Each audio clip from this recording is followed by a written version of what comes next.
Street serial killer. The detectives believe he may have been involved in nearly 24 murders and attempted murders. It took an LAPD FBI task force a year and a half to track him down. And Chris Blanchard reports he left a decade of death and destruction in his wake. In this story, you'll see only on Fox. Natalie Preciado, here on a dark Santa Monica street, fears the truth. Don't tell me that! That her 19-year-old son, Jonathan, is dead, murdered, badly beaten and shot 17 times. I didn't want to believe it. Even sometimes I still don't want to believe it. It's like, it's a nightmare. 7 years later, the memories of that night are still burning in her brain and ripping at her heart. That broke my world. Because he didn't just destroy, he didn't just kill Jonathan, he killed my whole family.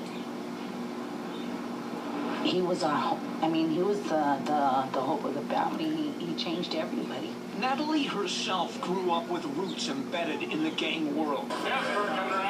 She explains there's family doing time at maximum security here in Pelican Bay. Mexican mafia figure George Buckethead Bustamante is related through marriage. And her son Jonathan was a 17th Street gang member known as Boo Boo. He'd been sent to county juvenile camps 3 times. That's when she decided to give him a short course on the future of gang members. And I showed him a couple that are homeless now because they're dope fiends. And I said, this is what gang members end up to be. Either they end up dead, in prison, or on the street, homeless, and strung out. So, at 17 and on probation for assault, Jonathan entered Boys Republic, a residential treatment program for at-risk youth. Counselors say he turned some corners, overcame a learning disability, became active in student government, and graduated from the program on a positive track. He finished high school, completed a culinary arts course at Mission College, and wrote an essay that won him a $5,000 college scholarship. His mom was filled with hope. He was going to be something, and he wanted to change. She says her son had plans to graduate from college and work with troubled youth. But in 2005, an older homeboy asked him to drop by a birthday party at this Santa Monica Moose Lodge. Witnesses say Jonathan was swarmed by a pack of rival 18th Street gangsters who then gunned him down along with his friend Hector Bonilla, who was shot 8 times. Witnesses say it was William Vasquez, an 18th Streeter known as Willie or Crook, who walked up and finished them off, putting 2 bullets each in the back of their heads. Sergeant Rich Lewis worked the case. He's a cold-blooded killer. With 18 emblazoned on his chest, devil horns shaped out of numbers 1 and 8 tattooed on his forehead, and 666 inked on his shoulder and on his scalp. Natalie Preciado says Crook belongs in hell. And I wish this state would use capital punishment for people that are not remorseful for their crime. Yet with his hair grown out, looking like a college boy in court, jurors convicted him but failed to recommend the death penalty. We changed the identity. He looked like Pee Wee Herman now. And on the day of his sentencing in March, Look at me like a man. Man up to it. an angry mother had a lingering question for him. I want to know, why did you kill my son? Vasquez didn't man up.